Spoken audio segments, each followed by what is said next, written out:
we just like rally till we bounce it over each other's head. Every point, I'm not kidding, it was on a hard court in Sydney, and every point we were like pretty little, and we would like bounce it, and eventually somebody could reach it. That was the whole match that I wanted. So because by that time I was a lot more patient. So when you're playing tactics to play is play the percentages. You got the lower net, the longer angle. If you're in trouble buying time. One player that's amazing at buying time. Did anyone go to watch the WTA when it was on just now? Yeah. Did anybody watch a lady called Rabuaska? Yeah, we watched. Did you see what she does when she's in trouble? It looks pretty boring, but it's amazing.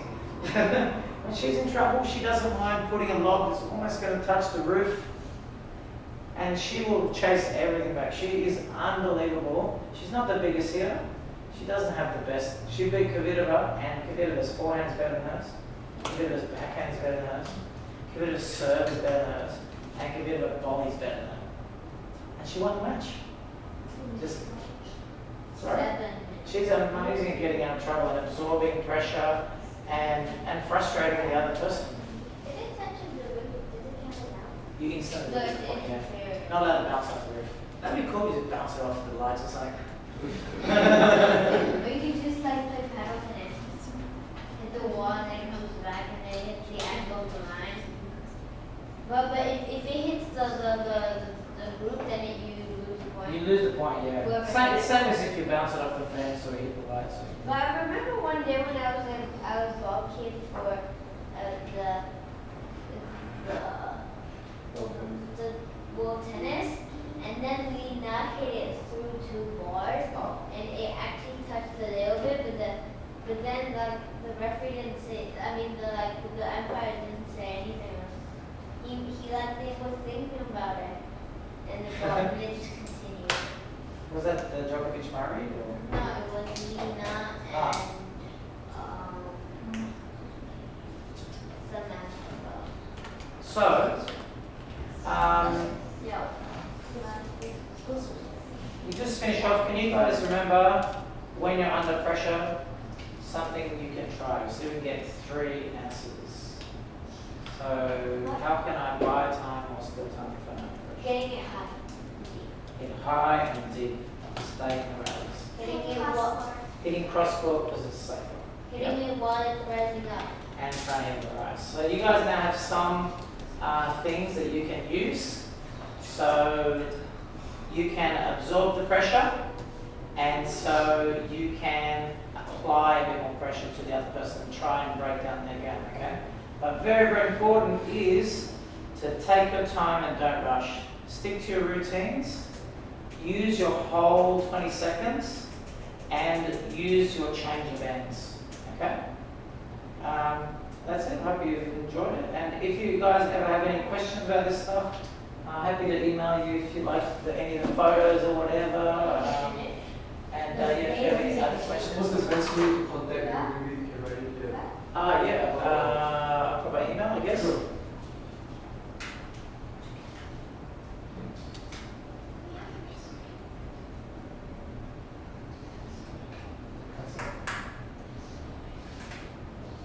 You guys are moving the handwriting, it's pretty bad. Doctor. This is 70. Oh, nice.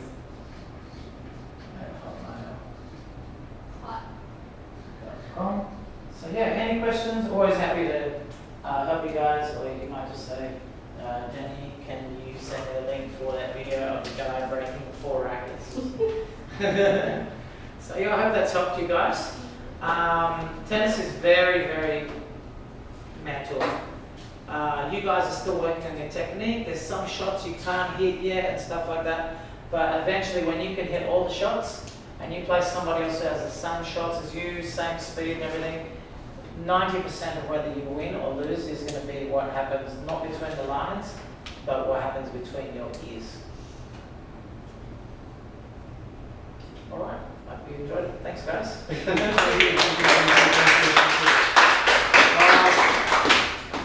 So maybe I'll just share a few concluding remarks to sort of wrap up this conversation because it's very important. So yes, it's mental and it's tactical, right? So you can have the best tactics, but in order to execute it on the court, You need to have that presence of mind to be composed, to be calm, right? Because when you're angry, all bets are off.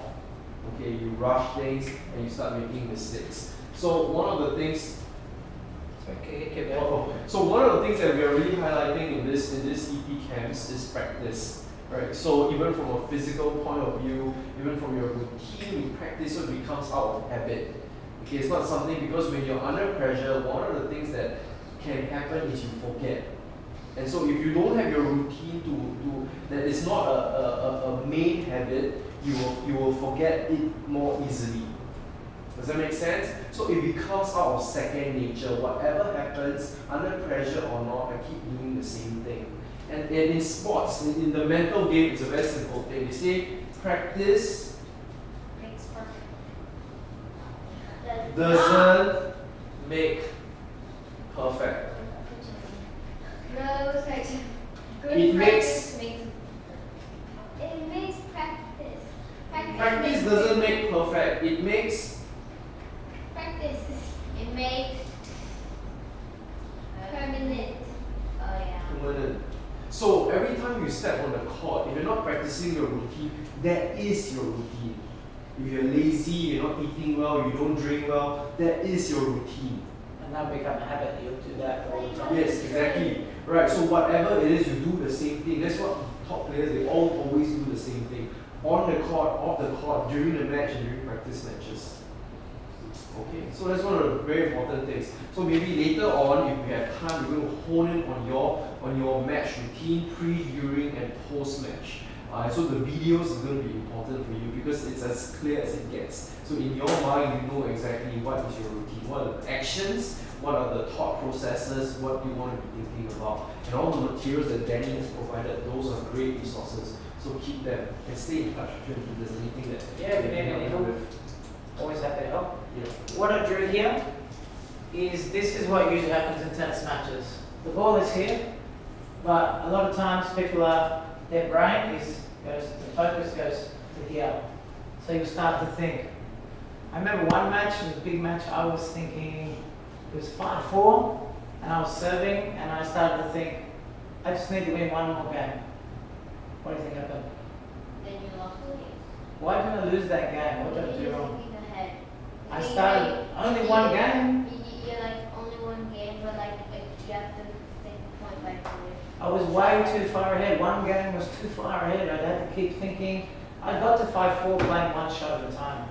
Or other times, I was like, oh, can't believe I dropped my serve. So my brain went to the past. So again, the ball's here. You want to keep your focus on that ball, not too far ahead, not too far behind. A little trick I give my players when they play tournaments, I get like you call them markers, we call them texters. And I get one of these and I walk around and I write 1x1. So 1 times 1 or 1 by 1. What does that mean? I put on the hand that they bounce the ball. Why do I do that? What does that mean? 1 by 1. It's to remind yourself. Remind yourself, yeah. Read one shot. One shot at a time. So they're bouncing the ball, and I used to do it in red or like a bright color. Get this red marker in the hand. They're bouncing the ball, and if they're getting frustrated, it's reminding, oh, yeah, play one shot at a time. Okay, so that's if you want to steal that trick, you can. Okay? Yeah. Great, thank you very much. Okay, so I know we're running a little bit late, so I'll hand over the kids to Sharon, so you know what's going to happen. Sorry, Sharon. And if the parents, if you can stay a little bit, if there's any questions that you want to ask, by all means, maybe you can even do the session outside. Okay. Yeah. So one of the things that for the parents, we have, so it's really integrated performance, right? So Sharon's a physical, she does the physical aspect. So today she's going to introduce to you some simple physical exercises to strengthen the core. Core is important. So from an injury point of view, right? Yeah. Yeah. Different one. Yeah, really? Okay. Really? Yeah. That was true. Don't ever joke with her. Yeah. Okay, so the kids can some and maybe I think we can do it outside, yeah? Okay. Good luck with your matches, guys. Work on that stuff. Thank you. Let's do handstand. But then do push-ups. Yeah, okay, you can have a 3-minute break. Or toilet break, go toilet break. Grab some water, you know what the... Yeah, Sean's talked to us about it, so yeah. Okay. Yeah. Yeah, Jefferson asked permission. You say, "Can I watch?" So this is She very wants to watch the big kids. It's Can okay, she- you can join if you want. so many matches. You know, lose because of that. You know,